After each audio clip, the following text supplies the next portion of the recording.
Oh, look what I have here. It's an iPad Air. See, for the past couple of years, I've reviewed the basic iPad, and I've made this joke about how you really didn't need me to tell you that much because the iPad is always A, pretty good, and B, well, you know what an iPad is and what an iPad does, so I could just say, it's an iPad, and that was kind of the whole story. But the iPad Air is a little different. It's an iPad, sure, but what exactly does the Air part mean in Apple's product lineup? I started out a little bit confused by that question, but now I think I get it. So let's look at this iPad Air. So to start, I actually want to do a comparison. So here it is, the new iPad Air, and this right here is the 2017 10.5-inch iPad Pro. Can you tell the difference between them? I mean, except for the different colors on the bezel. How about now? How about now? How about now? Aha! There it is. The iPad Air doesn't have 4 speakers, it only has 2 on the bottom where the iPad Pro has 4. Now, there are other differences, of course, and we're gonna get into them, but the point is that this new iPad Air isn't all new. It uses a lot of the same parts, or at least the same designs that we've seen for a couple of years now. It has a physical Touch ID home button for unlocking, these pretty big bezels around the screen, a lightning port for charging, and now it has a keyboard connector. And heck, the keyboard that Apple gave us to review with this is literally the old iPad Pro 10.5-inch keyboard. It says Pro right here on the box. Anyway, Apple's product lineup is actually a little bit crowded now, and maybe just a little bit inconsistent. So let's go over it. There's the basic $329 iPad that doesn't have a keyboard connector. There's the $399 iPad mini that Nilay just reviewed. And it basically has the same specs as this new iPad Air, and this iPad Air starts at $499. Finally, there's the 11-inch iPad Pro starting at $799 and the 12.9-inch version which starts at $999. So like Nilay said in the iPad mini review, that's a lot of price points. And it's easy to say that it's too many, but to me, this lineup is starting to make a little bit of sense.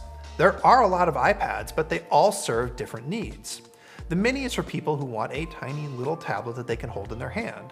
The Pro is for people who want to try to replace their laptop with it, or just have the nicest, most powerful thing. But then, where does that leave the iPad and especially the iPad Air? Let's just have a story. Imagine you're walking into an Apple store, easy, right? And you want to buy an iPad to do iPad stuff. Games and web browsing and reading and watching movies, you know, iPad stuff. And let's just say, just for fun, one of the things you wanted to do was, you know, type. That decision used to really suck. Before there was the iPad Air, you had to choose between getting the basic iPad and a Bluetooth keyboard, or spend like $300 more, or even more than that, to get the iPad Pro. But now there's this iPad Air right in the middle for people who want an iPad that does just a little bit more than the basics. So compared to the basic iPad, this is what you get.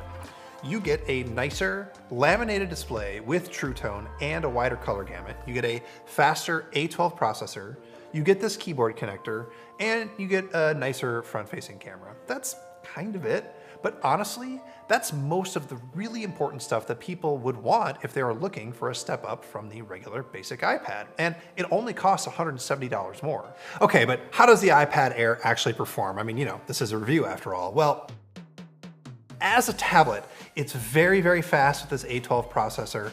It's fluid, and I love the iOS app library. There's just a ton of really good apps available for this thing. I think it has really strong battery life. I've got no complaints about that whatsoever. And I think the screen looks great, even if it doesn't have all the fancy Super Pro Motion stuff that you can get on an iPad Pro. The only bummer I've found is the speakers, but whatever. Also, the cameras are exceedingly cameras. They're fine. They're kind of ignorable in my opinion. For me, coming from the old iPad Pro 10.5, the only thing I noticed that felt different was that the sound only comes out of one side of it. In fact, if you can find a 10.5-inch iPad Pro for cheap, it wouldn't be the craziest thing to just go buy that instead of the Air. They're kind of pretty much the same thing, but the older Pro gives you more speakers and the faster ProMotion display, and I think the processors between them are pretty much a wash. Now, the iPad Air uses this old origami style keyboard design, and it costs $159. And I just want to officially apologize for making fun of how awkward it is to open and close this keyboard, because sure, it's awkward. But you know what this thing can do? You can fold it around like this set it this way to watch movies, or you can set it this way to actually draw with an Apple Pencil, which is something you can't do with the new iPad Pro keyboard. So I'm sorry, Origami. Now, there are downsides to the Air. I don't love that it uses Lightning instead of USB-C to charge, but apparently Apple thinks USB-C is a pro feature, which, whatever, every Android, anyway.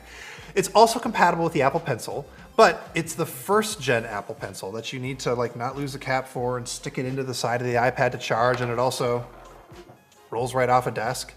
Again, these things are not like chuck it out the window disappointing, but they're not my favorite features. If you want to get around those downsides by stepping up to an iPad Pro, you can, but really, that's spending a lot of money on a thing that is legitimately amazing, but also legitimately unclear as to what it's for. The futuristic hardware features on the Pro don't actually do that much for most people. The only thing you're really missing out on is having a tablet that feels like it's from the future. It doesn't mean that the tablet you have today isn't excellent. Here's the new 11-inch iPad Pro right here, and compared to this new Pro, the bezels on the Air, they sure are big, and not having Face ID on an iOS device is starting to feel a little bit antiquated, but I think for most people, this Air is a better choice. Plus, you get to have a headphone jack. With the iPad Air, and honestly, kind of with the MacBook Air too, most of the features that people really want from a Pro machine become available without having to pay Pro prices.